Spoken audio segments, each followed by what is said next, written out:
ഉൽപ്പത്തി അധ്യായം 1. ദൈവം പ്രപഞ്ചത്തെ സൃഷ്ടിക്കുന്നു. ആദിയിൽ ദൈവം ആകാശവും ഭൂമിയും സൃഷ്ടിച്ചു. ഭൂമി രൂപരഹിതവും ശൂന്യവുമായിരുന്നു. ആഴത്തിനു മുകളിൽ അന്ധകാരം വ്യാപിച്ചിരുന്നു. ദൈവത്തിന്റെ ചൈതന്യം വെള്ളത്തിനുമീതെ ചലിച്ചുകൊണ്ടിരുന്നു. ദൈവം അരുളി ചെയ്തു, വെളിച്ചമുണ്ടാകട്ടെ. വെളിച്ചമുണ്ടായി. വെളിച്ചം നല്ലതെന്ന് ദൈവം കണ്ടു. അവിടുന്ന് വെളിച്ചത്തെ ഇരുളിൽ നിന്ന് വേർതിരിച്ചു. വെളിച്ചത്തിന് പകലെന്നും ഇരുളിന് രാത്രിയെന്നും പേരിട്ടു. സന്ധ്യയായി പ്രഭാതമായി 1-ാം ദിവസം. ദൈവം വീണ്ടും അരുളി ചെയ്തു, ജലമധ്യത്തിൽ ഒരു വിധാനമുണ്ടാകട്ടെ. അത് ജലത്തെ 2ആയി തിരിക്കട്ടെ. ദൈവം വിധാനമുണ്ടാക്കുകയും അതിന് താഴെയുള്ള ജലത്തെ മുകളിലുള്ള ജലത്തിൽ നിന്ന് വേർതിരിക്കുകയും ചെയ്തു. അപ്രകാരം സംഭവിച്ചു. വിധാനത്തിന് അവിടുന്ന് ആകാശം എന്ന് പേരിട്ടു. സന്ധ്യയായി പ്രഭാതമായി 2-ാം ദിവസം. ദൈവം വീണ്ടും അരുളി ചെയ്തു, ആകാശത്തിന് കീഴിലുള്ള വെള്ളമെല്ലാം ഒരിടത്ത് ഒരുമിച്ച് കൂടട്ടെ. കര പ്രത്യക്ഷപ്പെടട്ടെ. അങ്ങനെ സംഭവിച്ചു. കരയ്ക്ക് ഭൂമിയെന്നും ഒരുമിച്ച് കൂടിയ ജലത്തിന് കടലെന്നും ദൈവം പേരിട്ടു. അത് നല്ലതെന്ന് അവിടുന്ന് കണ്ടു. ദൈവം അരുളി ചെയ്തു, ഭൂമി എല്ലാത്തരം ഹരിതസസ്യങ്ങളും ധാന്യച്ചെടികളും വിത്ത് ഉൾക്കൊള്ളുന്ന ഫലങ്ങൾ കായ്ക്കുന്ന വൃക്ഷങ്ങളും മുളപ്പിക്കട്ടെ. അങ്ങനെ സംഭവിച്ചു. ഭൂമി എല്ലാത്തരം ഹരിതസസ്യങ്ങളും ധാന്യച്ചെടികളും വിത്തുള്ള ഫലങ്ങളോടുകൂടിയ വൃക്ഷങ്ങളും മുളപ്പിച്ചു. അവ നല്ലതെന്ന് ദൈവം കണ്ടു. സന്ധ്യയായി പ്രഭാതമായി 3-ാം ദിവസം. ദൈവം വീണ്ടും അരുളി ചെയ്തു, രാവും പകലും വേർതിരിക്കാൻ ആകാശവിധാനത്തിൽ പ്രകാശങ്ങൾ ഉണ്ടാകട്ടെ. അവ ഋതുക്കളും ദിനങ്ങളും വർഷങ്ങളും കുറിക്കുന്ന അടയാളങ്ങളായിരിക്കട്ടെ. ഭൂമിയിൽ പ്രകാശം ചൊരിയാൻ വേണ്ടി അവ ആകാശവിധാനത്തിൽ ദീപങ്ങളായി നിൽക്കട്ടെ. അങ്ങനെ സംഭവിച്ചു. ദൈവം 2 മഹാദീപങ്ങൾ സൃഷ്ടിച്ചു. പകലിനെ നയിക്കാൻ വലുത്, രാത്രിയെ നയിക്കാൻ ചെറുത്. നക്ഷത്രങ്ങളെയും അവിടുന്ന് സൃഷ്ടിച്ചു. ഭൂമിയിൽ പ്രകാശം ചൊരിയാനും രാവിനെയും പകലിനെയും നിയന്ത്രിക്കാനും വെളിച്ചത്തെ ഇരുളിൽ നിന്ന് വേർതിരിക്കാനും ദൈവം അവയെ ആകാശവിധാനത്തിൽ സ്ഥാപിച്ചു. അത് നല്ലതെന്ന് ദൈവം കണ്ടു. സന്ധ്യയായി പ്രഭാതമായി 4-ാം ദിവസം. ദൈവം വീണ്ടും അരുളി ചെയ്തു, വെള്ളം ജീവജാലങ്ങളെ പുറപ്പെടുവിക്കട്ടെ. പക്ഷികൾ ഭൂമിക്ക് മീതെ ആകാശവിധാനത്തിൽ പറക്കട്ടെ. അങ്ങനെ ദൈവം ഭീമാകാരങ്ങളായ ജലജന്തുക്കളെയും കടലിൽ പറ്റം ചേർന്ന് ചരിക്കുന്ന സകലവിധ ജീവികളെയും എല്ലാത്തരം പക്ഷികളെയും സൃഷ്ടിച്ചു. അവ നല്ലതെന്ന് അവിടുന്ന് കണ്ടു. ദൈവം അവയെ ഇങ്ങനെ അനുഗ്രഹിച്ചു, സമൃദ്ധമായി പെരുകി കടലിൽ നിറയുവിൻ. പക്ഷികൾ ഭൂമിയിൽ പെരുകട്ടെ. സന്ധ്യയായി പ്രഭാതമായി 5-ാം ദിവസം. ദൈവം വീണ്ടും അരുളി ചെയ്തു, ഭൂമി എല്ലാത്തരം ജീവജാലങ്ങളെയും കന്നുകാലികൾ, ഇഴജന്തുക്കൾ, കാട്ടുമൃഗങ്ങൾ എന്നിവയെ പുറപ്പെടുവിക്കട്ടെ. അങ്ങനെ സംഭവിച്ചു. അങ്ങനെ ദൈവം എല്ലാ ഇനം കാട്ടുമൃഗങ്ങളെയും കന്നുകാലികളെയും ഇഴജന്തുക്കളെയും സൃഷ്ടിച്ചു. അവ നല്ലതെന്ന് അവിടുന്ന് കണ്ടു. ദൈവം വീണ്ടും അരുളി ചെയ്തു, നമുക്ക് നമ്മുടെ ഛായയിലും സാദൃശ്യത്തിലും മനുഷ്യനെ സൃഷ്ടിക്കാം. അവർക്ക് കടലിലെ മത്സ്യങ്ങളുടെയും ആകാശത്തിലെ പറവകളുടെയും 4 കാലുകളുടെയും ഭൂമി മുഴുവൻ്റെയും ഭൂമിയിൽ ഇഴയുന്ന സകല ജീവികളുടെയും മേൽ ആധിപത്യം ഉണ്ടായിരിക്കട്ടെ. അങ്ങനെ ദൈവം തൻ്റെ ഛായയിൽ മനുഷ്യനെ സൃഷ്ടിച്ചു. ദൈവത്തിൻ്റെ ഛായയിൽ അവിടുന്ന് അവനെ സൃഷ്ടിച്ചു. സ്ത്രീയും പുരുഷനുമായി അവരെ സൃഷ്ടിച്ചു. ദൈവം അവരെ ഇങ്ങനെ അനുഗ്രഹിച്ചു, സന്താനപുഷ്ടിയുള്ളവരായി പെരുകുവിൻ. ഭൂമിയിൽ നിറഞ്ഞ് അതിനെ കീഴടക്കുവിൻ. കടലിലെ മത്സ്യങ്ങളുടെയും ആകാശത്തിലെ പറവകളുടെയും ഭൂമിയിൽ ചരിക്കുന്ന സകല ജീവികളുടെയും മേൽ നിങ്ങൾക്ക് ആധിപത്യം ഉണ്ടായിരിക്കട്ടെ. ദൈവം അരുളി ചെയ്തു, ഭൂമുഖത്തുള്ള ധാന്യം വിളയുന്ന എല്ലാ ചെടികളും വിത്ത് ഉൾക്കൊള്ളുന്ന പഴങ്ങൾ കായ്ക്കുന്ന എല്ലാ വൃക്ഷങ്ങളും ഞാൻ നിങ്ങൾക്ക് ഭക്ഷണത്തിനായി തരുന്നു. ഭൂമിയിലെ മൃഗങ്ങൾക്കും ആകാശത്തിലെ എല്ലാ പറവകൾക്കും ഇഴജന്തുക്കൾക്കും ജീവശ്വാസമുള്ള സകലത്തിനും ആഹാരമായി ഹരിതസസ്യങ്ങൾ ഞാൻ നൽകിയിരിക്കുന്നു. അങ്ങനെ സംഭവിച്ചു. താൻ സൃഷ്ടിച്ചതെല്ലാം വളരെ നന്നായിരിക്കുന്നുവെന്ന് ദൈവം കണ്ടു. സന്ധ്യയായി പ്രഭാതമായി 6-ാം ദിവസം. ഉൽപ്പത്തി അധ്യായം 2. അങ്ങനെ ആകാശവും ഭൂമിയും അവയിലുള്ള സമസ്തവും പൂർണ്ണമായി. ദൈവം തൻ്റെ ജോലി 7-ാം ദിവസം പൂർത്തിയാക്കി. താൻ തുടങ്ങിയ പ്രവൃത്തിയിൽ നിന്ന് വിരമിച്ച് 7-ാം ദിവസം അവിടുന്ന് വിശ്രമിച്ചു. സൃഷ്ടികർമ്മം പൂർത്തിയാക്കി തന്റെ പ്രവർത്തികളിൽ നിന്ന് വിശ്രമിച്ച 7-ാം ദിവസത്തെ ദൈവം അനുഗ്രഹിച്ച് വിശുദ്ധമാക്കി. ഇതാണ് ആകാശത്തിന്റെയും ഭൂമിയുടെയും ഉൽപ്പത്തി ചരിത്രം. ഏദൻ തോട്ടം. ദൈവമായ കർത്താവ് ആകാശവും ഭൂമിയും സൃഷ്ടിച്ച നാളിൽ ഭൂമിയിൽ പുല്ലോ ചെടിയോ മുളച്ചിരുന്നില്ല. കാരണം അവിടുന്ന് ഭൂമിയിൽ മഴ പെയ്യിച്ചിരുന്നില്ല. കൃഷി ചെയ്യാൻ മനുഷ്യനുണ്ടായിരുന്നില്ല. എന്നാൽ ഭൂമിയിൽ നിന്ന് ഒരു മൂടൽമഞ്ഞ് ഉയർന്ന് ഭൂതലമെല്ലാം നനച്ചു. ദൈവമായ കർത്താവ് ഭൂമിയിലെ പൂഴി കൊണ്ട് മനുഷ്യനെ രൂപപ്പെടുത്തുകയും ജീവന്റെ ശ്വാസം അവന്റെ നാസാരന്ധ്രങ്ങളിലേക്ക് നിശ്വസിക്കുകയും ചെയ്തു. അങ്ങനെ മനുഷ്യൻ ജീവനുള്ളവനായി തീർന്നു. അവിടുന്ന് കിഴക്ക് ഏദനിൽ ഒരു തോട്ടമുണ്ടാക്കി. താൻ രൂപം കൊടുത്ത മനുഷ്യനെ അവിടെ താമസിപ്പിച്ചു. കാഴ്ചയ്ക്ക് കൗതുകവും ഭക്ഷിക്കാൻ സ്വാദുള്ള പഴങ്ങൾ കായ്ക്കുന്ന എല്ലാത്തരം വൃക്ഷങ്ങളും അവിടുന്ന് മണ്ണിൽ നിന്ന് പുറപ്പെടുവിച്ചു. ജീവന്റെ വൃക്ഷവും നന്മതിന്മകളെക്കുറിച്ചുള്ള അറിവിന്റെ വൃക്ഷവും തോട്ടത്തിന് നടുവിൽ അവിടുന്ന് വളർത്തി. തോട്ടം നനയ്ക്കാൻ ഏദനിൽ നിന്ന് ഒരു നദി പുറപ്പെട്ടു. അവിടെ വെച്ച് അത് 4 കൈവഴികളായി പിരിഞ്ഞു. ഒന്നാമത്തേതിന്റെ പേര് പിഷോൺ. അത് സ്വർണത്തിന്റെ നാടായ ഹവില മുഴുവൻ ചുറ്റിയൊഴുകുന്നു. ആ നാട്ടിലെ സ്വർണം മേൽത്തരമാണ്. അവിടെ സുഗന്ധദ്രവ്യങ്ങളും പവിഴക്കല്ലുകളുമുണ്ട്. രണ്ടാമത്തെ നദിയുടെ പേര് ഗിഹോൺ. അത് കുഷ് എന്ന നാടിനെ ചുറ്റിയൊഴുകുന്നു. മൂന്നാമത്തെ നദിയുടെ പേര് ടൈഗ്രിസ്. അത് അസീറിയയുടെ കിഴക്ക് ഭാഗത്തുകൂടി ഒഴുകുന്നു. നാലാമത്തെ നദി യൂഫ്രട്ടീസ്. ഏദൻ തോട്ടം കൃഷി ചെയ്യാനും സംരക്ഷിക്കാനും ദൈവമായ കർത്താവ് മനുഷ്യനെ അവിടെയാക്കി. അവിടുന്ന് അവനോട് കൽപ്പിച്ചു, തോട്ടത്തിലെ എല്ലാ വൃക്ഷങ്ങളുടെയും ഫലം ഭക്ഷിച്ചുകൊള്ളുക. എന്നാൽ നന്മതിന്മകളെക്കുറിച്ചുള്ള അറിവിന്റെ വൃക്ഷത്തിലെ ഫലം നീ തിന്നരുത്. തിന്നുന്ന ദിവസം നീ മരിക്കും. ദൈവമായ കർത്താവ് അരുളി ചെയ്തു, മനുഷ്യൻ ഏകനായിരിക്കുന്നത് നന്നല്ല. അവന് ചേർന്ന ഇണയെ ഞാൻ നൽകും. ദൈവമായ കർത്താവ് ഭൂമിയിലെ സകല മൃഗങ്ങളെയും ആകാശത്തിലെ സകല പക്ഷികളെയും മണ്ണിൽ നിന്ന് രൂപപ്പെടുത്തി. അവയ്ക്ക് മനുഷ്യൻ എന്തു പേരിടുമെന്ന് അറിയാൻ അവിടുന്ന് അവയെ അവന്റെ മുമ്പിൽ കൊണ്ടുവന്നു. മനുഷ്യൻ വിളിച്ചത് അവയ്ക്ക് പേരായി തീർന്നു. എല്ലാ കന്നുകാലികൾക്കും ആകാശത്തിലെ പറവകൾക്കും വയലിലെ മൃഗങ്ങൾക്കും അവൻ പേരിട്ടു. എന്നാൽ തനിക്കിണങ്ങിയ തുണയെ കണ്ടില്ല. അതുകൊണ്ട് ദൈവമായ കർത്താവ് മനുഷ്യനെ ഗാഠനിദ്രയിൽ ആഴ്ത്തി. ഉറങ്ങിക്കിടന്ന അവന്റെ വാരിയെല്ലുകളിലൊന്ന് എടുത്തതിനു ശേഷം അവിടം മാംസം കൊണ്ട് മൂടി. മനുഷ്യനിൽ നിന്ന് എടുത്ത വാരിയെല്ലുകൊണ്ട് അവിടുന്ന് ഒരു സ്ത്രീക്ക് രൂപം കൊടുത്തു. അവളെ അവന്റെ മുമ്പിൽ കൊണ്ടുവന്നു. അപ്പോൾ അവൻ പറഞ്ഞു, ഒടുവിൽ ഇതാ എന്റെ അസ്ഥിയിൽ നിന്നുള്ള അസ്ഥിയും മാംസത്തിൽ നിന്നുള്ള മാംസവും. നരനിൽ നിന്ന് എടുക്കപ്പെട്ടതുകൊണ്ട് നാരി എന്ന് ഇവൾ വിളിക്കപ്പെടും. അതിനാൽ പുരുഷൻ മാതാപിതാക്കളെ വിട്ട് ഭാര്യയോട് ചേരും. അവർ ഒറ്റ ശരീരമായി തീരും. പുരുഷനും അവന്റെ ഭാര്യയും നഗ്നരായിരുന്നു. എങ്കിലും അവർക്ക് ലജ്ജ തോന്നിയിരുന്നില്ല. ഉൽപ്പത്തി അധ്യായം 3. മനുഷ്യന്റെ പതനം. ദൈവമായ കർത്താവ് സൃഷ്ടിച്ച എല്ലാ വന്യജീവികളിലും വെച്ച് കൗശലമേറിയതായിരുന്നു സർപ്പം. അത് സ്ത്രീയോട് ചോദിച്ചു, തോട്ടത്തിലെ ഒരു വൃക്ഷത്തിന്റെയും ഫലം തിന്നരുതെന്ന് ദൈവം കൽപ്പിച്ചിട്ടുണ്ടോ? സ്ത്രീ സർപ്പത്തോട് പറഞ്ഞു, തോട്ടത്തിലെ വൃക്ഷങ്ങളുടെ പഴങ്ങൾ ഞങ്ങൾക്ക് ഭക്ഷിക്കാം.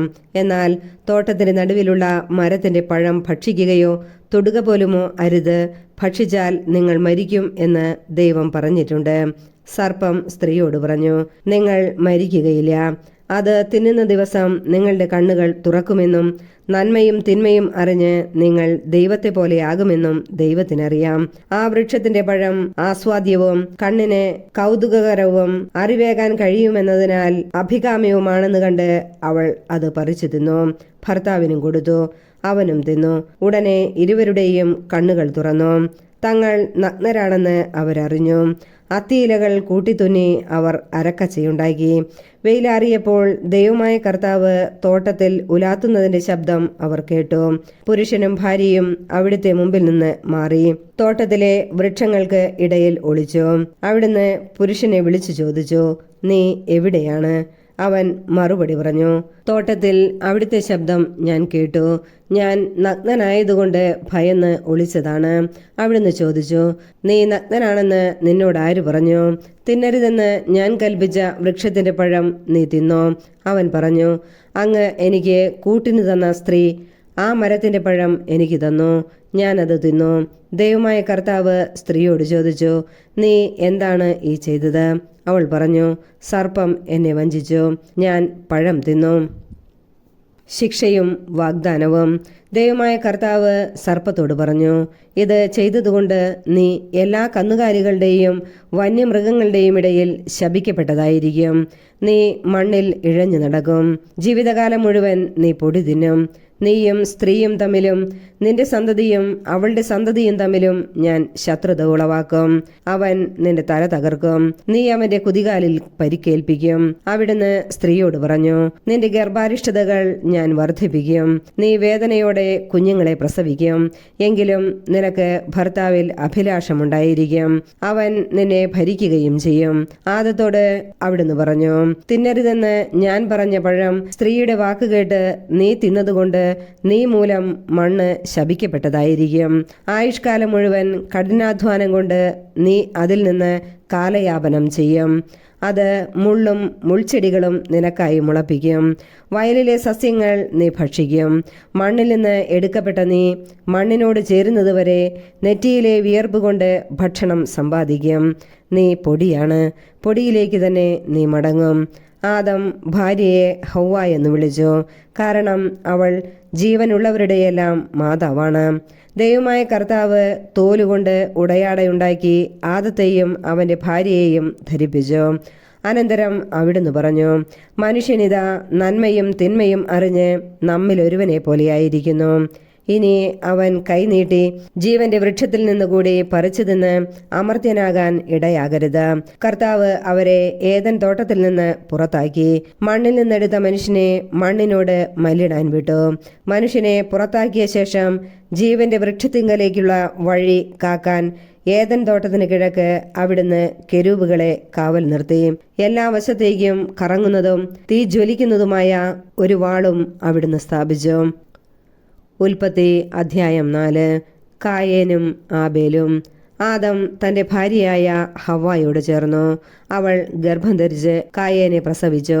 അവൾ പറഞ്ഞു, കർത്താവ് കടാക്ഷിച്ച് എനിക്ക് പുത്രനെ ലഭിച്ചിരിക്കുന്നു. പിന്നീട് അവൾ കായേന്റെ സഹോദരൻ ആബേലിനെ പ്രസവിച്ചു. ആബേൽ ആട്ടിടയനും കായേൻ കൃഷിക്കാരനുമായിരുന്നു.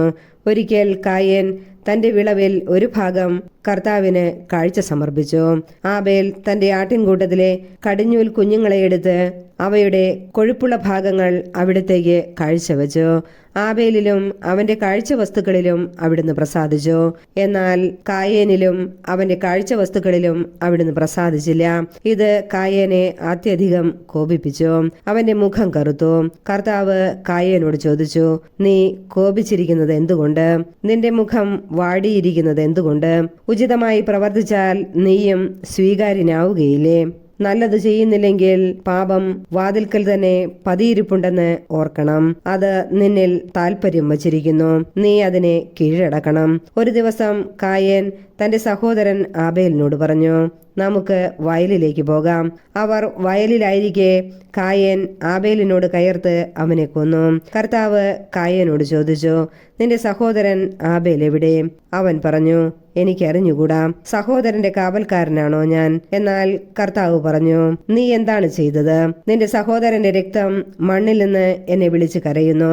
നിന്റെ കയ്യിൽ നിന്ന് നിന്റെ സഹോദരന്റെ രക്തം കുടിക്കാൻ വാവിളർന്ന ഭൂമിയിൽ നീ ശപിക്കപ്പെട്ടവനായിരിക്കും. കൃഷി ചെയ്യുമ്പോൾ മണ്ണ് നിനക്ക് ഫലം തരികയില്ല. നീ ഭൂമിയിൽ അലഞ്ഞു തിരിയുന്നവനായിരിക്കും. കായേൻ കർത്താവിനോട് പറഞ്ഞു, എനിക്ക് വഹിക്കാവുന്നതിലും വലുതാണ് ഈ ശിക്ഷ. ഇന്ന് അവിടുന്ന് എന്നെ ഈ സ്ഥലത്തു നിന്ന് ആട്ടിപ്പായിച്ചിരിക്കുന്നു. അവിടുത്തെ സന്നിധിയിൽ നിന്ന് ഞാൻ ഒളിച്ചു നടക്കണം. ഞാൻ ഭൂമിയിൽ ഉഴലുന്നവനായിരിക്കും. കാണുന്നവരെല്ലാം എന്നെ കൊല്ലാൻ നോക്കും. കർത്താവ് പറഞ്ഞു, ഒരിക്കലുമില്ല.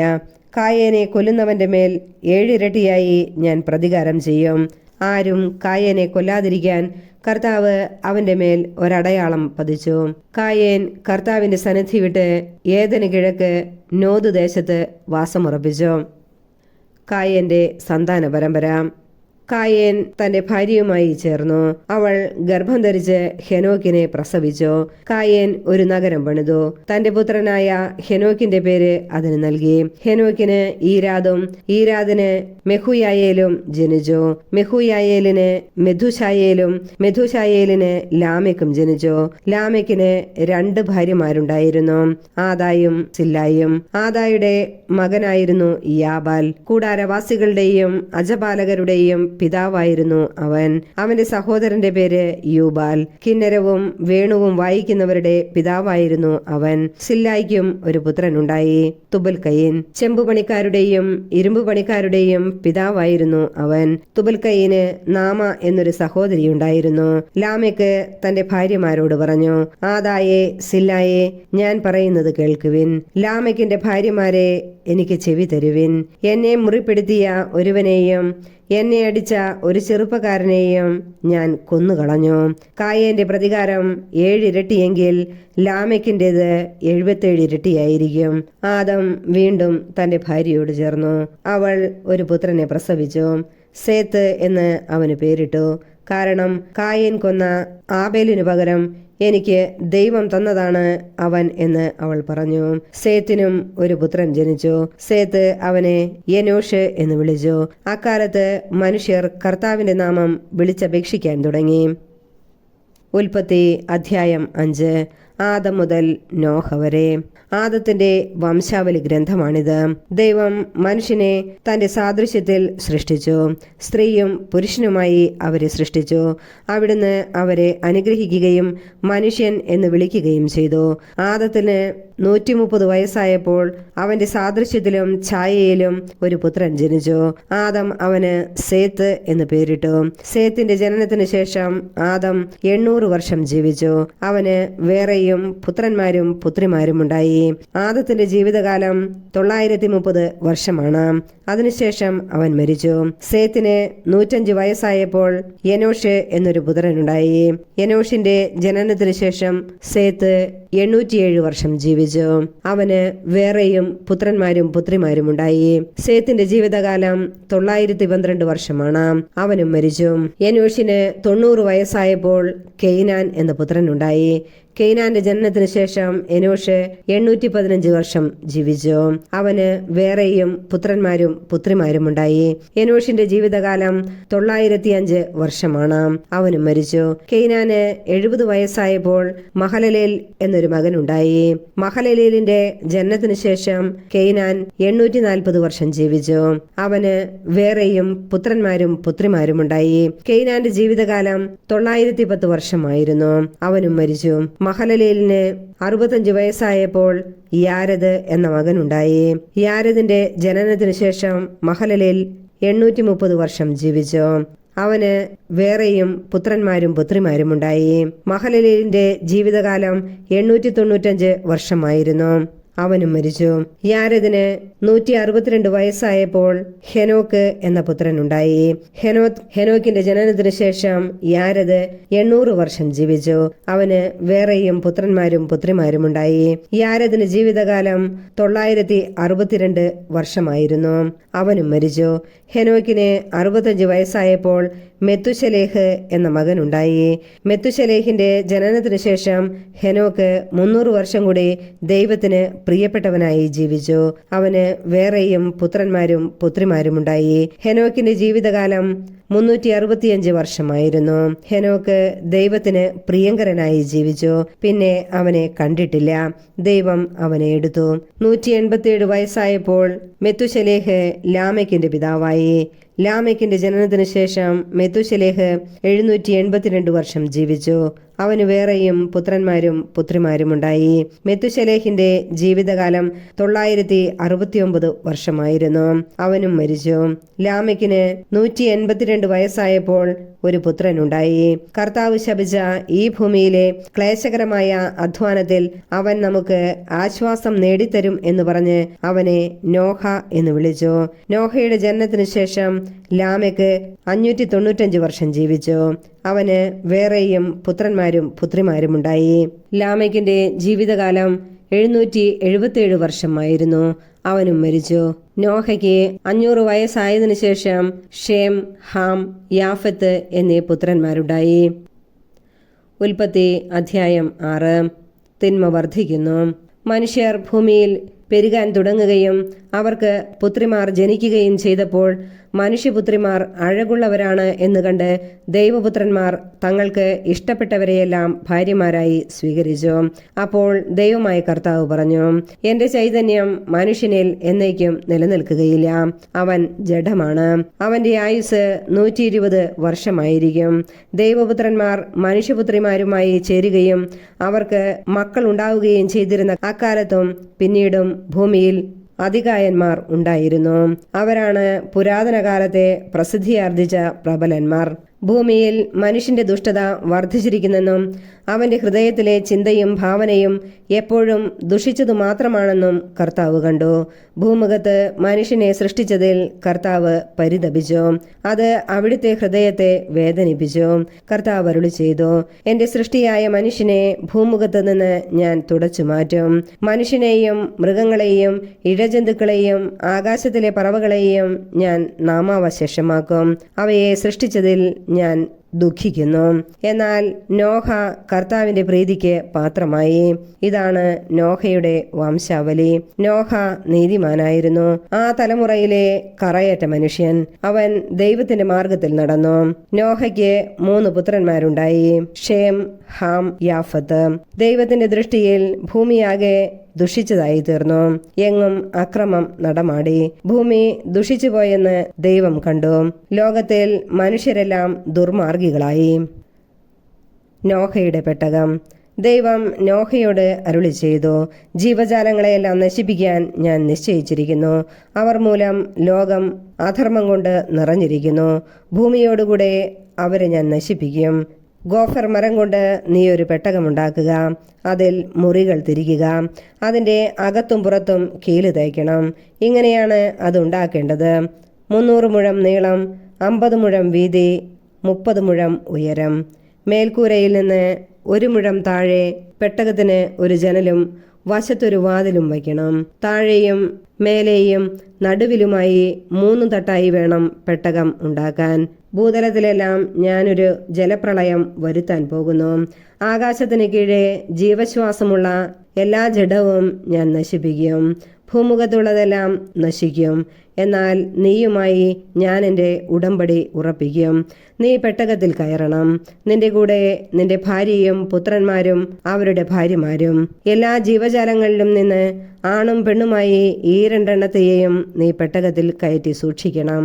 എല്ലാ ഇനം പക്ഷികളും മൃഗങ്ങളും ഇഴജന്തുക്കളും സംരക്ഷിക്കപ്പെടേണ്ടതിന് ഈ 2 എണ്ണം നിന്റെ കൂടെ വരട്ടെ. നിനക്കും അവയ്ക്കും ആഹാരത്തിനു വേണ്ടി എല്ലാത്തരം ഭക്ഷണവും ശേഖരിച്ചു വയ്ക്കണം. ദൈവം കൽപ്പിച്ചതുപോലെ തന്നെ നോഹ പ്രവർത്തിച്ചു. ഉൽപ്പത്തി അധ്യായം 7. ജലപ്രളയം. കർത്താവ് നോഹയോട് അരുളി ചെയ്തു, നീയും കുടുംബവും പെട്ടകത്തിൽ പ്രവേശിക്കുക. ഈ തലമുറയിൽ നിന്നെ ഞാൻ നീതിമാനായി കണ്ടിരിക്കുന്നു. ഭൂമുഖത്ത് അവയുടെ വംശം നിലനിർത്താൻ വേണ്ടി ശുദ്ധിയുള്ള സർവ്വമൃഗങ്ങളിലും നിന്ന് ആണും പെണ്ണുമായി 7 ജോഡിയും, ശുദ്ധിയില്ലാത്ത മൃഗങ്ങളിൽ നിന്ന് ആണും പെണ്ണുമായി 1 ജോഡിയും, ആകാശത്തിലെ പറവകളിൽ നിന്ന് പൂവനും പിടയുമായി 7 ജോഡിയും കൂടെ കൊണ്ടുപോവുക. 7 ദിവസം കൂടി കഴിഞ്ഞാൽ 40 രാവും 40 പകലും ഭൂമുഖത്തെല്ലാം ഞാൻ മഴ പെയ്യിക്കും. ഞാൻ സൃഷ്ടിച്ച സകല ജീവജാലങ്ങളെയും ഭൂതലത്തിൽ നിന്ന് തുടച്ചു മാറ്റും. കർത്താവ് കൽപ്പിച്ചതുപോലെ നോഹ ചെയ്തു. നോഹയ്ക്ക് 600 വയസ്സുള്ളപ്പോഴാണ് ഭൂമുഖത്ത് വെള്ളപ്പൊക്കമുണ്ടായത്. വെള്ളപ്പൊക്കത്തിൽ നിന്ന് രക്ഷപ്പെടാൻ നോഹയും ഭാര്യയും പുത്രന്മാരും അവരുടെ ഭാര്യമാരും പെട്ടകത്തിൽ കയറി. ദൈവം കൽപ്പിച്ചതുപോലെ ശുദ്ധിയുള്ളവയും അല്ലാത്തവയുമായ മൃഗങ്ങളും പക്ഷികളും ഇഴജന്തുക്കളും ആണും പെണ്ണുമായി ഈ 2 വീതം നോഹയോടുകൂടെ പെട്ടകത്തിൽ കയറി. 7 ദിവസം കഴിഞ്ഞപ്പോൾ ഭൂമിയിൽ വെള്ളം പൊങ്ങി തുടങ്ങി. നോഹയുടെ ജീവിതത്തിന്റെ 600-ാം വർഷം 2-ാം മാസം 17-ാം മാസം അഗാധങ്ങളിലെ ഉറവുകൾ പൊട്ടിയൊഴുകി. ആകാശത്തിന്റെ ജാലകങ്ങൾ തുറന്നു. 40 രാവും 40 പകലും മഴ പെയ്തുകൊണ്ടിരുന്നു. അന്നു തന്നെ നോഹയും ഭാര്യയും അവന്റെ പുത്രന്മാരായ ഷേം, ഹാം, യാഫത്ത് എന്നിവരും അവരുടെ ഭാര്യമാരും പെട്ടകത്തിൽ കയറി. അവരോടൊത്ത് എല്ലായിരം വന്യമൃഗങ്ങളും കന്നുകാലികളും ഇഴജന്തുക്കളും പക്ഷികളും പെട്ടകത്തിൽ കടന്നു. ജീവനുള്ള സകല ജഡത്തിലും നിന്ന് 2 വീതം നോഹയോടുകൂടെ പെട്ടകത്തിൽ കടന്നു. സകല ജീവജാലങ്ങളും നോഹയോട് ദൈവം കൽപ്പിച്ചിരുന്നതുപോലെ ആണും പെണ്ണുമായാണ് അകത്തു കടന്നത്.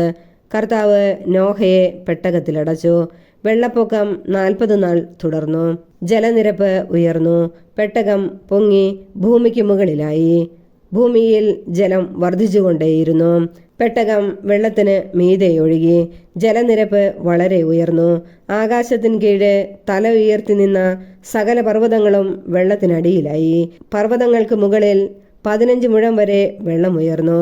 ഭൂമുഖത്ത് ചരിക്കുന്ന എല്ലാ ജീവജാലങ്ങളും പക്ഷികളും കന്നുകാലികളും കാട്ടുമൃഗങ്ങളും ഇഴജന്തുക്കളും മനുഷ്യരും ചത്തൊടുങ്ങി. കരയിൽ വസിച്ചിരുന്ന പ്രാണനുള്ളവയെല്ലാം ചത്തു. ഭൂമുഖത്ത് നിന്ന് ജീവനുള്ളവയെല്ലാം, മനുഷ്യനെയും മൃഗങ്ങളെയും ഇഴജന്തുക്കളെയും ആകാശത്തിലെ പക്ഷികളെയും അവിടുന്ന് തുടച്ചു മാറ്റി. നോഹയും അവനോടൊപ്പം പെട്ടകത്തിലുണ്ടായിരുന്നവരും മാത്രം അവശേഷിച്ചു. വെള്ളപ്പൊക്കം 150 ദിവസം നീണ്ടുനിന്നു. ഉൽപ്പത്തി അധ്യായം 8. ജലപ്രളയത്തിന്റെ അന്ത്യം. നോഹയെയും പെട്ടകത്തിലുണ്ടായിരുന്ന എല്ലാ ജീവജാലങ്ങളെയും കന്നുകാലികളെയും ദൈവം ഓർത്തു. അവിടുന്ന് ഭൂമിയിൽ കാറ്റ് വീശി. വെള്ളമിറങ്ങി. അഗാധങ്ങളിലെ ഉറവകൾ നിലച്ചു. ആകാശത്തിന്റെ ജാലകങ്ങൾ അടഞ്ഞു. മഴ നിലയ്ക്കുകയും ചെയ്തു. ജലം പിൻവാങ്ങിക്കൊണ്ടിരുന്നു. 150 ദിവസം കഴിഞ്ഞപ്പോൾ വെള്ളം വളരെ കുറഞ്ഞു. 7-ാം മാസം 17-ാം ദിവസം പെട്ടകം അറാറത്ത് പർവ്വതത്തിൽ ഉറച്ചു. 10 മാസത്തേക്ക് വെള്ളം കുറഞ്ഞുകൊണ്ടേയിരുന്നു. 10-ാം മാസം 1-ാം ദിവസം പർവ്വത ശിഖരങ്ങൾ കാണാറായി. 40 ദിവസം കഴിഞ്ഞപ്പോൾ നോഹ പെട്ടകത്തിൽ താൻ ഉണ്ടാക്കിയിരുന്ന കിളിവാതിൽ തുറന്ന് ഒരു മലങ്കാക്കയെ പുറത്തുവിട്ടു. വെള്ളം വറ്റുവോളം അത് അങ്ങുമിങ്ങും പറന്നു നടന്നു. ഭൂമിയിൽ നിന്ന് വെള്ളമിറങ്ങിയോ എന്നറിയാൻ അവൻ ഒരു പ്രാവിനെയും തുറന്നുവിട്ടു. കാലുകുത്താൻ ഇടം കാണാതെ പ്രാവ് പെട്ടകത്തിലേക്ക് തന്നെ തിരിച്ചു വന്നു. ഭൂമുഖത്തെല്ലാം അപ്പോഴും വെള്ളമുണ്ടായിരുന്നു. അവൻ കൈനീട്ടി പ്രാവിനെ പിടിച്ച് പെട്ടകത്തിലാക്കി. 7 ദിവസം കൂടി കാത്തിട്ട് വീണ്ടും അവൻ പ്രാവിനെ പെട്ടകത്തിന് പുറത്തുവിട്ടു. വൈകുന്നേരമായപ്പോൾ പ്രാവ് തിരിച്ചു വന്നു. കൊത്തിയെടുത്ത ഒരു ഒലിവില അതിന് ചുണ്ടിലുണ്ടായിരുന്നു. വെള്ളമിറങ്ങിയെന്ന് നോഹയ്ക്ക് മനസ്സിലായി. 7 നാൾ കൂടി കഴിഞ്ഞ് അവൻ വീണ്ടും പ്രാവിനെ പുറത്തുവിട്ടു. അത് പിന്നെ തിരിച്ചു വന്നില്ല. നോഹയുടെ ജീവിതത്തിന്റെ 601-ാം വർഷം 1-ാം മാസം 1-ാം ദിവസം ഭൂമുഖത്തെ വെള്ളം വറ്റിത്തീർന്നു. നോഹ പെട്ടകത്തിന്റെ മേൽക്കൂര പൊക്കി നോക്കി. ഭൂതലമെല്ലാം ഉണങ്ങിയിരിക്കുന്നു. 2-ാം മാസം 27-ാം ദിവസം ഭൂമി തീർത്തും ഉണങ്ങി. ദൈവം നോഹയോട് പറഞ്ഞു, ഭാര്യ, പുത്രന്മാർ, അവരുടെ ഭാര്യമാർ എന്നിവരോടുകൂടി പെട്ടകത്തിൽ നിന്ന് പുറത്തിറങ്ങുക. പെട്ടകത്തിലുള്ള പക്ഷികളെയും മൃഗങ്ങളെയും ഇഴജന്തുക്കളെയും എല്ലാം പുറത്തു കൊണ്ടുവരിക. സമൃദ്ധമായി പെരുകി അവ ഭൂമിയിൽ നിറയട്ടെ. ഭാര്യയും പുത്രന്മാരും അവരുടെ ഭാര്യമാരുമൊത്ത് നോഹ പെട്ടകത്തിൽ നിന്ന് പുറത്തു വന്നു. മൃഗങ്ങളും ഇഴജന്തുക്കളും പക്ഷികളും ഭൂമുഖത്ത് ചലിക്കുന്നവയൊക്കെയും ഇനം തിരിഞ്ഞ് പുറത്തേക്ക് പോയി. നോഹ ബലിയർപ്പിക്കുന്നു. നോഹ കർത്താവിന് ഒരു ബലിപീഠം നിർമ്മിച്ചു. ശുദ്ധിയുള്ള എല്ലാ മൃഗങ്ങളിലും പക്ഷികളിലും നിന്ന് അവൻ അവിടത്തേക്ക് ഒരു ദഹന ബലിയർപ്പിച്ചു. ആ ഹൃദ്യമായ ഗന്ധം ആസ്വദിച്ചപ്പോൾ കർത്താവ് പ്രസാദിച്ചരുളി, മനുഷ്യൻ കാരണം ഭൂമിയെ ഇനിയൊരിക്കലും ഞാൻ ശപിക്കുകയില്ല. എന്തെന്നാൽ തുടക്കം മുതലേ അവൻ്റെ അന്തരംഗം തിന്മയിലേക്ക് ചാഞ്ഞിരിക്കുകയാണ്. ഇപ്പോൾ ചെയ്തതുപോലെ ജീവനുള്ളവയെയെല്ലാം ഇനിയൊരിക്കലും ഞാൻ നശിപ്പിക്കുകയില്ല. ഭൂമിയുള്ളിടത്തോളം കാലം വിതയും കൊയ്ത്തും ചൂടും തണുപ്പും വേനലും വർഷവും രാവും പകലും നിലയ്ക്കുകയില്ല.